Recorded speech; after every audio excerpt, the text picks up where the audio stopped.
Yeah, so we can kick off the program fairly quickly then, and we're going to kick off first of all with Arie van Bennekum. So it's actually Arie's fault we're all here today.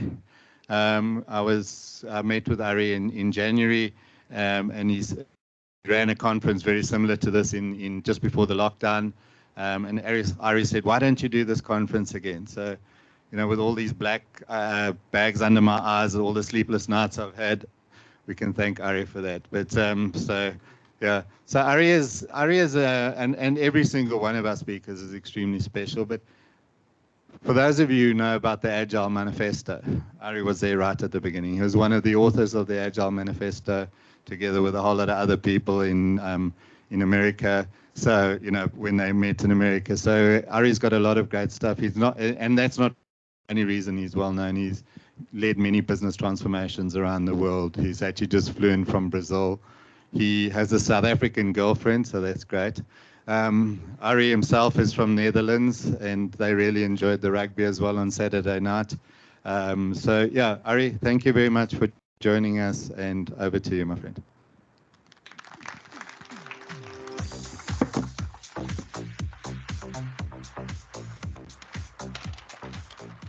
That's my PowerPoint, by the way. So you know, right? Okay, good morning. Morning. It's not easy, eh, on a Monday, this early, yeah. Okay, so what I would like to do, Miles was already talking about it, you know, the manifesto. There's so many things going on and people struggling and people having successes. So what I would like to do in my talk here is I would like to take you through the journey that I had, and hopefully I can give you some lessons that will help you in, I don't know, whatever job. Who of you is working as an Agile professional? Oh, there's a lot of work to do. Okay, that's good. Who of you read the Agile Manifesto? Yeah, don't, the front row doesn't cut. I mean, come on, right? Okay, so, yeah, so there is a lot of things to be, there are a lot of things to be said about, you know, Agile and stuff, and writing the manifesto, and we had a conversation yesterday about change and stuff. So let me start with my change. That's maybe to clarify. As Miles said, I was in Salt Lake City, one of the 17 at the time. Sorry for the ladies, all men. I'm so sorry, can't help it. But let me talk to you about this. So I am from '64, and I was at high school. And at the age of 15, we had those markets, from high school markets, and then you would go to, you know, in buses all together, and there would be a market, and there would be Ministry of Defense, and there would be the university so-and-so, and companies that will try to recruit you, you know, even years before leaving high school. And I went to one of those markets, and I came home, and my mom was there. My mom was a lovely lady, waiting for me with tea and cookies when I got home from school. I sat down after 12 kilometers on the bicycle back home from high school, and I said, "Mom, I know what I want to be." She said, "Oh, really? So what do you want to be?" I was 15. I said, "I want to be a midwife. I want to be delivering babies." And, you know, the response at that time could easily have been, "Why do you want to be a midwife? Why don't you become a gynecologist?" Right? Because you're a man, you're supposed to become a midwife, was and still is in the Netherlands. Predominantly done, I think, by ladies, easily 85, 90%, right? And at the time it was even more, maybe. And I think this is, it sounds irrelevant, but this is a point that you need to take in, right? You are the architect of your own life. And you need to decide what you do or what you want to do. You need to follow your own gut feeling. And that was my gut feeling at the time. So did high school, got myself, it was not an easy process, but finally I got myself into that education program, was bachelor level, get in, and after a year and a half, I thought, nope, this is not what I'm going to do the rest of my life. And it was not about the core of the job, the delivering of the babies, but the way it was structured in the Netherlands. And I thought, no, I'm not going to do this. And at the time, it was in the Netherlands mandatory to do your tour of duty in the army, right? So Arie from the hospital into the army. And I was expected to become, I think the English word is petty officer, a sergeant, you know, group commander, 10 people. And after 2 weeks, my company commander, you know, the training company commander, a major, I don't remember his name, he called me into his office And he said, Van Bennekum, it's always in the last name in the army, right? Van Bennekum, yes, sir. What do you think about becoming a platoon's commander? I said, what's the difference? He said, instead of 10, you have 45 people and you make 100 Dutch guilders more a month. I said, okay, let's do it. And again, it's about the choices that you make, right? And sometimes it's just opportunism that gives you the opportunity, but you have to see it and you have to take it. And I remember that at the end of my tour of duty in the army, my company commanders asked me, he said, hey, Arie, if you want to go to the academy, military academy, just say so. I write a letter of recommendation. And he said, because you're a lieutenant now, you can do this. I said, do I want to do this for the rest of my life? You know, being in green and, you know, being a professional cowboy, because that's at the time, this is 85, right, when it was. And I thought, no, I'm not going to do this for the rest of my life. So then I made a career change that a lot of people made in those days. I became a software developer. Yeah. Who of you is or has been a software developer? Yeah. So few, eh? So few. And you know that life depends on us these days, right? Writing code. So I got into what is today called in the Netherlands Ernst & Young, Moretti Limburg at the time, you know, started coding, switched to another consultancy firm. And then I got to the Dutch IRS, you know, the tax office. I don't know about governmental institutes in South Africa, but in the Netherlands they have a reputation. And especially the IRS has a reputation that's horrible. You know, they mess up, they're in the newspapers. I think it was 2, 3, 4 years ago, I don't know exactly. They split it up in 3 offices, hoping that it would improve anything. And of course, it improved nothing, right? Things go wrong all the time. I was there in a very traditional, you know the waterfall? Everybody knows the waterfall? Okay, so a very traditional waterfall project. And there was a weird thing. So it's one of those long passages in an old 70s building, you know, brown and dark. And I would get in the morning, I would get into because I was a technical designer, I would get into my office with Peter and Ria, because they were also technical designers. We were a team of 3. The whole project was like 30 people. And the room next to us, you can guess, right? There was the team of the functional designers, right? And one of the functional designers would be talking to me. I don't even know the other ones anymore. His name was Jan. And Jan would give me a document. And do you remember the days that they would push trolleys, you know, with paper mail, and then they would come into your office, and then you had your mailbox, and they would put it in there. So, and I got a functional design document. So Jan was sitting the room next to me. And then I would get an envelope from Jan with a functional design document. And then I would make a technical design. And technical design document was, of course, a different template. So I started always copying about 50% of the copy-paste, right? Functional design into the... And then I thought, oh, well, this is insane. I mean, I don't know how you live your life, but I feel if I go into any client's office, but especially if you go into a governmental office where you cost everyday public money, right? That's what it is. And I think you have to be, is it morale? Is it pride? I don't know, but you have to get that, you have to have that feeling to deliver something. At the end of the day, when you get into your car back home, that you think, yeah, I did something. Well, I started in November 1993, and it was May 1994. So 30 people, 7 months, full-time working. Do the math, right? How much public money this costs. And it's like, I don't know, 10 in the morning, and Alex, who was the only internal on the project, walks in, he was the project manager, walks into our, guys, we have a meeting at 10, can you come now? Because, okay, so, you know, 30 people in a big room, 10, 15, everybody out. The project was killed. That's what they said, the project was killed. And it sort of pissed me off. If you are working with 30 people full-time for 7 months, spending public money, and then somebody walks into your room and says, oh, by the way, go home, it's done. So I was in my car, and I remember this, right? It was a black 5-doors Nissan Primera LX. Those are the things that you don't forget, right, that moment. And I thought, what do I do now? And I thought, okay, let me do it differently. And I got into the car, and I had to drive like 45 minutes to an hour to the office.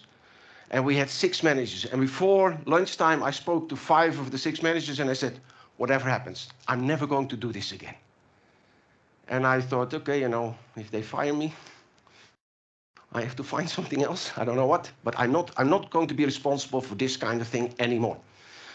And then 2 weeks later, I got a call. And one of the guys said to me, one of those managers, business development manager, he said, got something for you. Rapid application development. We do a pilot with the Royal Navy. Who of you heard from rapid application development? If you raise your hand, it says something about your age, okay? So it's just so you know. Right, but it's, the Agile Business Consortium is here, yeah, over there, right? They were doing DSDM, it was the DSDM consortium in the past. And DSDM is based on rapid application development. You know, it's just practical experiences, lessons learned from the rapid application development user groups, at that time predominantly in the UK. The big ones, British Telecom, British Petroleum, British Airways, consultancy firms working together, and the first version was published, right, okay. And I started doing, you know, in 1994, I started doing those rapid application development projects, deliveries. There was no, the word transformation in that sense didn't exist, right? So I got that line of work, I got in there, and I didn't have real books that I could read or things that tell me what to do. So I always say this is where the experimenting started, and it never stopped. Now, if you look at the waterfall, yeah, sure. If you look at the waterfall, right? And I always make this drawing because in so many so-called agile companies, I see this still happening, and they say, oh, we're agile. Right here we have the client. Right, so here we go, client. And then let's say this is the analyst, and we have the functional designer and the technical designer, development and test, and maybe pre-ops and ops, right? So there you go. And then what the analyst does is, the analyst makes a document. Have you seen those? Right, and then the document goes to, and then they make another document out of it, right? And then we make another document out of it. Remember, I was here. And then, so, question is, what happens if we communicate? What happens? Oh, it's Monday morning, eh? Yeah. If you communicate, information gets distorted. No matter how you communicate, information gets distorted.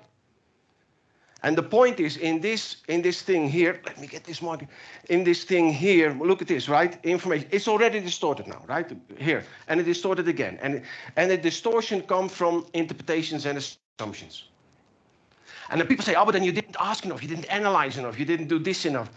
But you know that interpretations and assumptions, you know what the fundament of interpretations and assumptions is for every human being? Knowledge, you know, your education. It's experience that you have. It's your mood of the day. Did you have a fight yesterday evening back home, or maybe you didn't sleep so well because the little one was crying?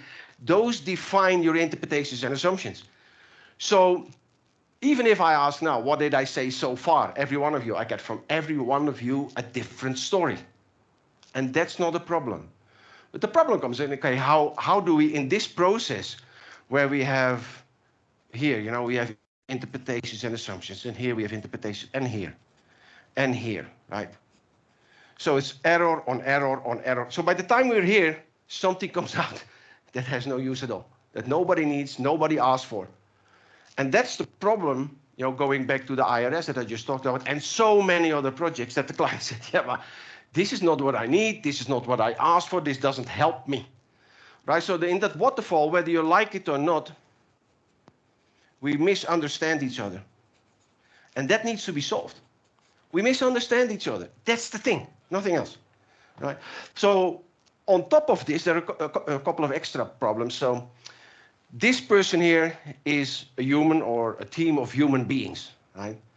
And it goes like this. I want a house.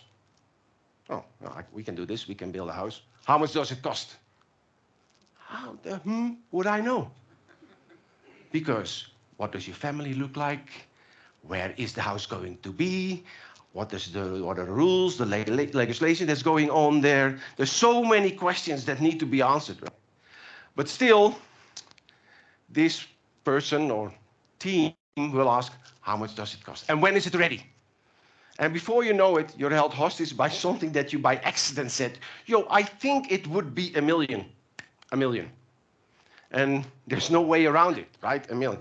So we have the problem in the estimates. Look at this, right? So, and maybe you recognize this. Okay, we think this is going to take 4 weeks, right? Ah, it's 5. Okay. And we think this is going to take 2 months. Well, you know, it's 2.5. And we're going to think this is going to take 3 months. Well, 4. But the timeline here is still fixed. And everything in the waterfall that you do at the end of the timeline is under pressure. And I have been literally, you know, when I do agile transformations, I always start with, yeah, we're back. I always start with a maturity assessment, and it's just interviewing people. And I was talking to a QA manager. You know what QA means, right? Quality assurance, right? And I was talking to the quality assurance manager, and she was responsible for 70 testers. And she said to me, you know, in the interview I was about a go live, she said, oh, Arie, you know, we went live without testing because the pressure from the business was so high because of that timeline. Can you imagine, you know, if you work at the service desk, what's going to happen? Can you imagine if you are a client, what's going to happen, right? You're on the phone. Man, at this moment, I work with websites and they are already for weeks not working. And the only entrance that I have for what I need to do is that website. So I'm stuck all the time, right? So the point is that you get very poor quality. And it's just a consequence of the way that we work. And then there's one more, right? And we all know this. Do you also use the term toll gates? Toll gates, yeah. You know what toll gates do? They cost time. That's what they do. Because you need to accept my document. Oh, we have to set up a meeting, you know, an acceptance, the horrible acceptance meeting, right? But then we have to find a moment in your calendar, in my calendar, maybe other people involved as well. So before you know it, you know, you're 2 weeks down the line, 3 weeks down the line. We deliver every 2 weeks these days. It's impossible to do. And the reason I say this is that, you know, in so-called agile organizations, I still see people working in steps. So because we have the feature team, and then we have the development team, and then we have the test. It's a bloody waterfall, nothing else, right? So this is very inefficient.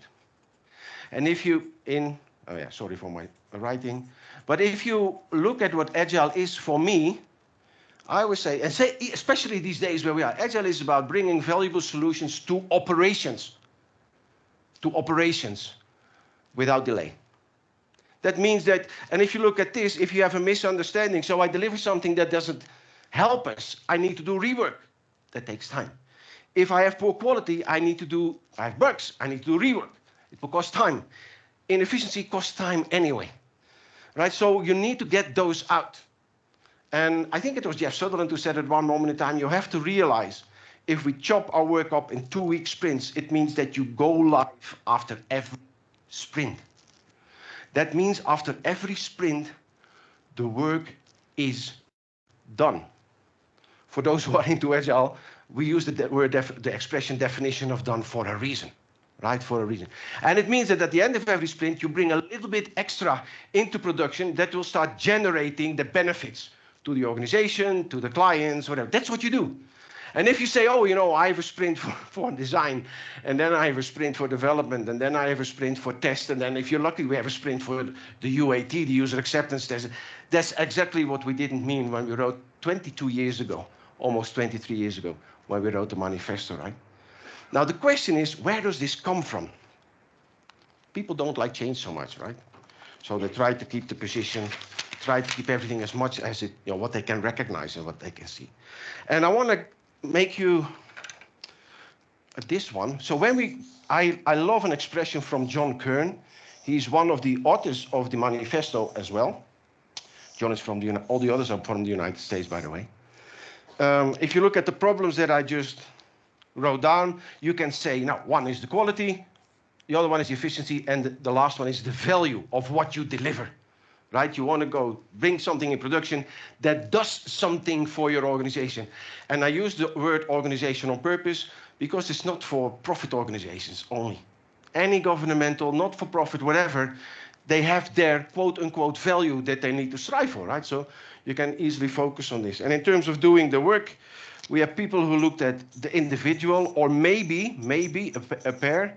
Then we have what we know is the agile team, let's say 9 or less. And we have the large groups where I was working, right? Large groups. And John Kern had a beautiful expression. He said at one moment in time, he said, the moment that we all walked, 17 men, and we had 13 different frameworks in the room. 13. And that means, okay, so you work different than I do, but I don't know how different you work from me. So it started with listening. And you know how most people listen, right? They listen to criticize, and they listen to say that you're wrong. Right? But this was listen to understand, and listen to learn. Right? And John Kern said beautifully, he said, when we walked into that room, we left our egos at the door. Who of you is an agile coach? I see people doing this. I don't know what that means, right? It's like, yeah, maybe I am, I don't know yet. It's Monday morning, let's see at 11 o'clock if I'm still an agile coach. Are you an agile coach or not, right? Yeah, coach, okay. I don't know what it is with agile coaches, but a lot of agile coaches that I meet, they have an ego so big. They think they know everything. And nobody knows everything. That's the good news, right? Nobody knows everything. If you look at this, and this is for me, was, you know, I started making this one later, but if you look at, you know, focusing on, okay, James Grenning, one of the authors of the Agile Manifesto, he said, okay, you know, extreme programming and test-driven development. If you call James now and you ask him, what do you do for a living? He will say, I'm a software engineer with a passion for quality. He will not even say he's an author of the Agile Manifesto. So that guy is focusing on the quality, right? We have, most of you might know Scrum. We had, from John Kern, feature-driven development, and then you have Crystal from Alistair Coburn, and Adaptive from Jim Highsmith. I brought in DSDM, these days the Agile Project Management Framework. And I always write extra to this because a lot of people might know this as well, you know, Lean and Kanban. And the reason I'm giving you this, because we always talk about Agile, right? Agile. Agile is not implementing a framework. That's the biggest BS in the world. Because if you do one framework, what you get is a solution from one of the 3 core problems of the waterfall. And as an Agile coach, this is what you need to know, right? Because if a team has a quality problem, or a team has a value problem, or a team has a, you know, whatever problem they have, you need to understand, oh, you know, this is an interesting one. So I now go back to the extreme programming practices because this is where my solution is for this team. But the team next to it might have a value problem. So, oh, let's look into adaptive or into DSDM. Right? So this is why I say Agile, the body of knowledge of any Agile professional or Agile coach. And that's not easy, right? That's what you need to understand. I call this the Agile umbrella. Now, if you look at the real change of work, going back to this here, you know, you can see, okay, we are going to do things in a different way. So how can you cut down those misunderstandings? And I always say Agile is about getting information at the source. If you are my client, I need to talk to you. I need not 1, 2, 3, 4, 5, and they talk to you and it comes back like this. I need to get to talk to you. And that means that what I do is I bring the stakeholders, whatever the stakeholder is, we come back to this maybe a little bit later, I bring them literally together at the table. You know, prototyping, flip charts, digital prototyping, whatever you do. Because if you say, oh, I would need this, you know, to make my job easier, for example, then it's like, oh, yeah, you just explained it. Can you make a drawing of it, maybe? Of a screen or a process flow. And now I have my interpretations and assumptions, and I can, you know, not waiting for weeks for a document to go up and down, but just in 5 seconds ask you, is this what you mean? He said, no, this is what I mean. So you can converge very fast in that. That's why we say in the manifesto, face-to-face conversation is the best way to convey information. Right, that's what we need to do. If you do it like this, it means that you get a different way of decision-making. Coming back to the stakeholders, what is a stakeholder? What is a stakeholder? Come on, talk. Monday morning, you're all fresh. Well, not as fresh as a regular Monday maybe, but you're fresh. Right? Okay, so what is a stakeholder? Come on. That's number 1, right? So you could say that's the business side, right? So we have the business people and their stakeholders. What other stakeholders do we have?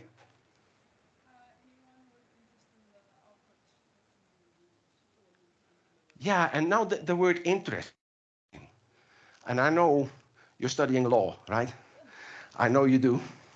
So the point is, if I worked a lot in the Agile world for the government, Every single thing that you do, every delivery that you do, has to be checked by the legal department.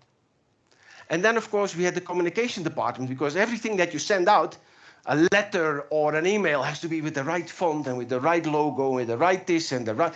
So I have, next to the business that we talk about, I also have what I call the non-functional stakeholders. Who said, hey, before you go live, I have to approve what you did.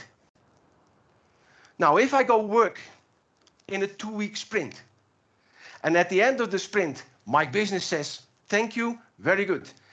And the legal department says, nope, nope, you don't meet our criteria. What do I have? A delay. I need to avoid delay. So I need to bring not only the business stakeholders, but also what I call the non-functional stakeholders into that sprint. So by the end of the sprint, everything is done, approved, checked, the feedback, and we can go live. That requires a different way of decision making. That requires empowerment down. So when I did my deliveries, I would go to all the managers involved and I would say, you know, from your legal department, who can I get in those 2-week sprint where I have a couple of moments? Most of the time I have 2 times a week a moment with all the stakeholders, like half an hour, 45 minutes, that on behalf of the legal department can say yes or no. And I don't want this person to come back to me after a couple of days. Oh, by the way, I talked about it at the department, but still things need to change. No, they need to be able to say yes or no. So that decision-making, that empowerment is massively different. And that's why you have a big change in hierarchy in organizations, what people don't like, right? So the involvement is different. The way you work, the way you collaborate is different. And also, we also talk about documentation. We do document, by the way. We do document, but not in the old waterfall way, right? So there is a change in the way we do documents. The way, let me say, we change in the way we document. No, and documentation is, I think, structured information that is up to date, easy to access, and known by all. That kind of definition. It doesn't say MS Word or PowerPoint or Excel, right? So you have to be able to change, you know, to look at it in a different way. And that's difficult for people. You know where it becomes really difficult? In the paradigm shift. You know what a paradigm is? A paradigm is a perception of the world. And that's a difficult one. A perception of, you know, this is how things are, and now we're going to change this. That's so difficult for people to comprehend. And it really goes deep. I want to give you an example of a real paradigm change. Miles already said, my girlfriend is from South Africa. I have to tell you something, guys. In the Netherlands, we drive on the right side of the road. You guys drive on the wrong side of the road, okay? That's what you need to know. And if I go down that metaphor, I remember the first time that I came. So you walk to the car, and I see a car. You know, 4 wheels, you know, everything is there. You know, that's a car. You recognize it instantly. I get into the car, and the steering wheel is on the other side, of course. But, you know, that's sort of okay, right? Then you go into traffic, and I never forget to get to the first crossing. And I asked Natasha, I said, how does it work here? Now, how does it work if you go to a crossing? And she said, well, that's so easy. The one who comes first has preference. I said, you should try that in Amsterdam. You should try that one. It's not going to work, I can tell you, because of the paradigms. Right? Now, this is a rule in traffic that's different from what I'm used to. The signs in South Africa are most of the time the same, but there are also quite a few that are new to me, that I ask and I say, hey, what's this, what's that? Now, this is the part that I can learn. You know, I can go to a class, whether it takes a day or a month, but I can go to a class and I can learn. Awesome, right? So now I know. I get behind the wheel. You don't want to be next to me in Joburg traffic, I can tell you. Right? So I'm behind the wheel, and I come to this crossing, and now I need to realize, oh, you know, different rule. I have to do it.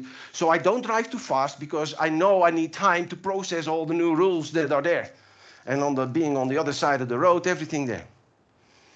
And as long as I'm alone, that works perfect. But the point in Joburg is you're never alone on the road, right? And it's like in a business. There's always somebody else doing the thing that you didn't expect to come. Now, what happens, you know, if you just imagine now yourself in traffic, right? What happens if somebody does something that you didn't understand? what happens? Your reflexes come in. And your reflexes are based on your old paradigms. My reflexes are based on driving on the right side of the road. And in business, it's so, I call it innovating backward.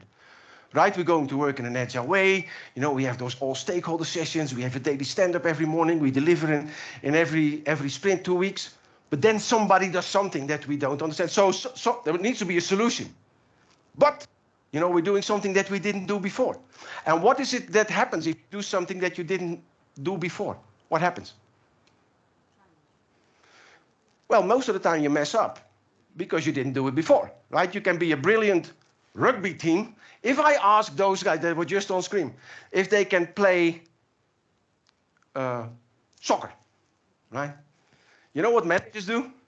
Said, hey guys, you're a world champion rugby. Now you're going to play soccer. We're going to change. I expect you next month to be world champion soccer. And we know it's not going to work. But nevertheless, this is how it works, you know, in business, in organizations, not just profit organizations, everywhere, right? So we have to understand that if you go into a situation where that problem occurs and you don't have the solution because you've never been there before, what we tend to do is look into the back of our brain looking for a solution. You know what kind of solutions are in the back of your brain? The old ones. Yeah, so people like Miles, they come in, they're going to do a transformation for you, right? And awesome. And then one thing goes wrong, and I call it innovating backward. When I did a transformation, after a year or 2 years, I come back and I hear all the agile words, and all I see is waterfall. All I see is waterfall. The meetings, the documents, because if something goes wrong, one of the things that is really a success, and for those of you who are a little bit in agile know the word most likely, a retrospective. That's a key success because you need to do every time box of 2 weeks. You have to sit down and say, okay, what went well, what can improve, and if we need to improve it, how do we do this in the agile way? Look at the values, look at the principles, look at, you know, at the frameworks that we have. What practice? This is why good coaches, and good coaches are rare. Sorry, people. I'm not talking about you and talking generically, right?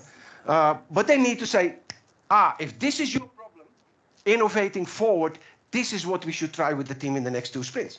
We evaluate every sprint, and then we get there, right? So that means that we have to do a lot of things different. Now, what do you think, if you want to change something in an organization, what do you think is the most important success factor? My God, it's Monday morning. Yeah. What is the most important success factor in any change in an organization? The leadership team. And I want to give you three reasons. So people don't like change. They like the comfort zone. And also know they're in this structure of this organization. So people from the top look down at them. And there are expectations, right? So what do I do? What is it that I do? So if the people in the hierarchy above you, especially the leadership team, if they start role modeling, you know, the agile way of working, it's more easy to adopt. The role model is number one, because if you're my boss and you do it, okay, it feels safe to do it as well. That's just an emotional step towards change. But there's also much formal stuff, you know, you talk about to change documentation, to change decision-making processes, all these kind of things that requires hierarchy to allow the organization to change. So you need formally people high up in the organization to formalize the change that you need. And it can be a role description of the product owner or the scrum master. I was in Belgium talking to a gentleman from the executive committee of a telco, and he said, Arie, we are working with the union for 1.5 years to get the profile description of an agile coach approved. I mean, can you think about it? But without the leadership team, you go nowhere, right? And the third one is sustaining the change. What managers tend to do is something goes wrong in a team, you know, they step in and say, oh, it went wrong, you do this, you do this, you do this, you do this. And it should be stepping back and say, guys, listen, you know, you know Agile, something is going wrong. Do your retrospective, find out. If you need me in any kind of support to make that change, I will help you. I call that sustaining the change, right? Very important. So those things, I just got a signal, I have 5 more minutes left, so it will be 3, I guess. When it comes to Agile transformations, I don't know, I'm looking at a couple of Agile coaches here on the front row. I don't know how many times you heard this one. That's a very good idea, but it doesn't work for us. And then I would ask, did you ever try? No, but it doesn't work for us, right? How would you know if you never tried? Right, so you need to understand that that kind of shift is what we have to make. So people like to point at, and they say, it's because of the leadership team, it's because of the culture, it's because of the asshole next door, it's because of this. They will also always blame somebody else. In the Netherlands, we have this expression, maybe you have it as well. If you point at somebody else, 3 fingers point at yourself, right? And this, I had 2009, I had the privilege of sitting for, I think, an hour and a half at the table with Mr. Kofi Annan. Remember him? No, he was retired as Secretary General. And my boys were like, what, 14 and 18 or something like this. And I thought, I need to get a personal message for my boys from Mr. Annan. So I asked him, Mr. Annan, listen. And remember, this is the time where he had the economic ban on Myanmar, right? So I asked him, you know, what if my boys find an opportunity to do something good for the people in Myanmar? What would you say? Well, he's a politician, right? Or he was a politician, so you get an answer that you have to look through. But he said at one moment, after a minute or two, he said, tell your boys that change always starts with one person. And that means that it comes back to taking your own responsibility. In the beginning, I said Agile is about avoiding delay of delivering valuable solutions. We can't get around it. Whether you want to call it, I don't think the word Agile in 10 years will still be there. Agile will be, as a word, gone.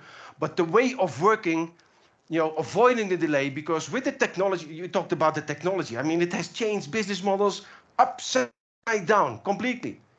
You know, if you take back to 2008 or 9, when WhatsApp came into the Dutch market, from being very profitable, in 3 months, the biggest telco in the Netherlands was on the edge of bankruptcy because they lost their income. Their business model at that moment in time was based on SMS text messages. Gone. And you have to be prepared for this, right? So you need to make sure that in the way we work and what we do is that in the deliveries that we have, that you cut out the delays, but also, for example, that you bring innovation into your organization as part of your daily operations, because you never know what's going to happen tomorrow. It can be COVID, it can be another war with impact on energy prices or whatever. We need to and be able to do this. It's not only the organization that need to facilitate you, but it's also about you. And then I'm coming back to Mr. Kofi Annan. Change always starts with one person. Thank you.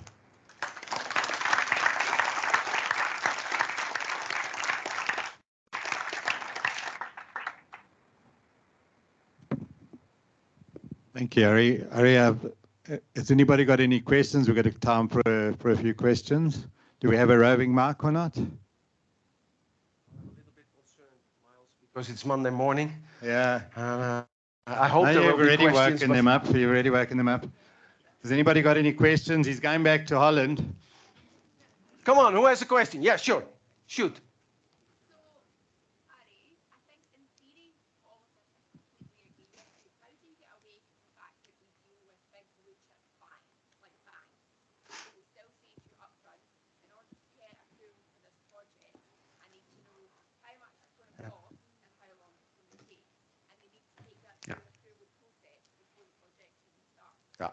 So now we're getting into deeper. Okay, how do you run an organization in an agile way? It's about how you run your portfolio, how you make sure that you. I mean, if you any organization, you know, if you spend money, you want to see, okay, how do we get this back? Whether you're a governmental agency, doesn't matter, right? So there is some sort of, you know, a cost-benefit analysis. The word I use there is foundations. That's a way that you have a strong indication per project or delivery that's coming up. If your client that you work for is not working agile, yeah, then you should not work agile because it's not going to work, right? But if that's the intention, you have to do your portfolio management in an agile way. And are you familiar with the plan board? You know that agile teams have, you know, to do, busy, done. There's a larger format that you can use on the corporate level. And that drifts down because the connection between strategy and delivery is very difficult, you know, that people always say what they talk about upstairs, it's all good for me, but so you need to make that connection and that portfolio wall, and not just having because companies have a portfolio most of the time, but visual management will help you there. But you need to align on, going into the agile rituals when it comes to the portfolio, how the executive team runs the portfolio, and how it goes down into the delivery teams, and how you keep the dependencies. But it can be done. But it requires a change. And this is, if you have any organization, it's something like this, right? And I always say that, at the top, we talk about the portfolio and the strategy and stuff. And can you see? No, here. Right, and here we have the delivery teams, right? So here we are. And you need to make sure that, so this is the middle management. And the middle management is a group of people that knows the organization well. They've been in the organization for a long time. They are responsible for managing the silos. Now we're going to work cross-silo. We need to bring it together. So you need to make sure that this layer here is aligned and that you can connect here. And this is why you cannot come in and say, oh, I'm going to implement the framework, because that's not going to make you agile. What they do most of the time is keep all the positions in place and all the habits in place. And they give it a lip service. But you need to really restructure this. That's what a transformation is for. And that's why a transformation is not easy. But that's another 2-day masterclass, I would say. Yeah. Hello, Arie. My name is Claire. I'm from African Bank, the customer that always wants to know how much it costs up front. I am, for my sins, part of the Human Resources Department. Yeah. And I head up a culture project. So what I'm trying to do is to build that project as an agile project. Yeah. And what I battle with is looking at the value that I deliver after a sprint in a very non-software sort of environment. And that's what I grapple with. What is advice you can give, in that type of scenario when you're trying to add value, but you're not building something? There's always the value in there, right? If you think the cultural change, you don't do a cultural change to do a cultural change. You do a cultural change for a reason. What's the reason? I want to give you one example. A client of mine in Eastern Europe, they did a cultural change and an image change because they had an image in the market that was like old and dusty. And they said, okay, we need to be one of those hip, agile organizations because we need to attract, it was a development company, 1,000 people. We need to attract new, good developers. They need to feel, hungry to come and work with us. So there was a whole cultural change in place. Image was connected to it. And in this case, they said, okay, what we want to do by the end of the year, we want to have 50 new developers. Now, that's a value that, values are for me always smart. Specific, measurable, acceptable, realistic, traceable in time. Smart. And then you can break it down per sprint what you achieve. The secret is that you're at the top of that whole delivery where you say, okay, we need to have 50 extra developers in. That's where you need to have it as smart as possible. Because if you don't have it smart up there, you will never get it smart in the sprint deliveries. And then it's like, okay, what is the priority? What do we do? What's the definition of done? And you get stuck there. Right? So it starts with defining, okay, why do we do this cultural change? And there are a lot of people that claim that defining a smart value for a delivery is very difficult. I always say, can be, but I do it now for 29 years, and every delivery I do, I have a smart value that I work with my client. It's not my value. It's the client's value, right? If I do the project. Even if you run an internal project, for that other person in the company, that's the client. So you need to sit down with the client, okay, why do you want this? And drill down into making it smart. And then you can drill it down into deliveries. Delivery can go down into sprints, and per sprint you can define smart values as well to help you to sort your priorities out, for example. Did it help you? Okay, good. Thank you. Thank you, Arie. Thanks very much for today. Good try to kick off. You're telling me now to leave, right? Off you go. Thank you, Arie. Thanks very much. Really appreciate you traveling all the way. I just realized there were 2 countries I missed out, which are Switzerland and Sweden. I also have speakers from there, so thanks. One other thing I want to, well, 2 things actually. The Agile Business Consortium, as with you attending here, you're going to get 3 months free membership with the Agile Business Consortium. We will send out an email afterwards on how to sign up, and so they really work across the whole world in terms of being able to bring the business, the Agile business thinking, and there's lots of really great stuff on there. They're also running at the moment, if you want to apply and put your company forward for the Agile Business Awards, which is in 2024. It's not a winner or a loser type of scenario. Anybody that has done a good job in their agile transformations literally will get acknowledged at these awards. So please, when you do have a look and you want to put forward your company, it would be really appreciated.